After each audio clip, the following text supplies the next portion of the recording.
गांव के किनारे बसे एक छोटे से मोहल्ले में दो लड़कियां रहती थीं, सविता और राधा। दोनों की उम्र लगभग समान थी, लेकिन उनकी जिंदगी के रास्ते बहुत अलग थे। सविता एक साधारण किसान परिवार से थी। उसके पिता खेती करते थे और माँ घर के कामकाज में व्यस्त रहती थी। सविता बचपन से ही मेहनती और समझदार थी। वह अपने माता-पिता की हर संभव मदद करती और साथ ही स्कूल भी जाती थी। पढ़ाई में होशियार होने के कारण उसे हमेशा अच्छे अंक मिलते थे। उसका सपना था कि वह एक दिन डॉक्टर बने और गांव के लोगों की सेवा करे। दूसरी ओर, राधा एक संपन्न परिवार से थी। उसके पिता का शहर में बड़ा व्यापार था और माँ एक सामाजिक कार्यकर्ता थी।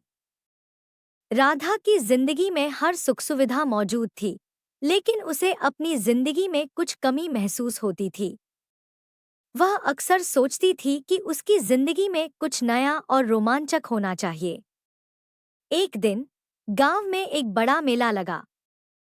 सविता और राधा दोनों वहां पहुंची, लेकिन अपने अपने दोस्तों के साथ।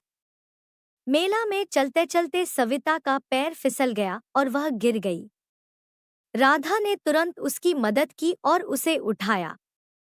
इस घटना के बाद दोनों में बातचीत शुरू हुई और जल्द ही वे अच्छी दोस्त बन गईं। सविता ने राधा को खेती और गांव की जिंदगी के बारे में सिखाया, जबकि राधा ने सविता को शहर की जिंदगी और व्यापार के बारे में बताया। दोनों एक दूसरे के अनुभवों से बहुत कुछ सीखने लगी।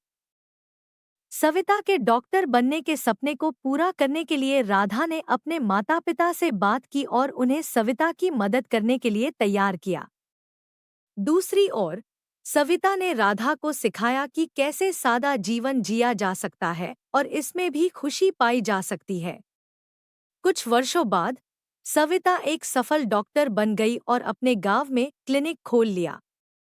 राधा ने भी अपने पिता के व्यापार को संभाला और उसे और आगे बढ़ाया।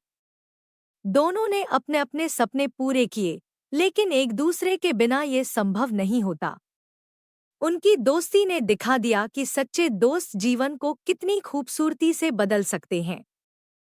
दोस्तों की मदद और सपोर्ट से जीवन में कोई भी मुश्किल पार की जा सकती है। सविता और राधा की कहानी इसी सच्चाई को बयां करती है।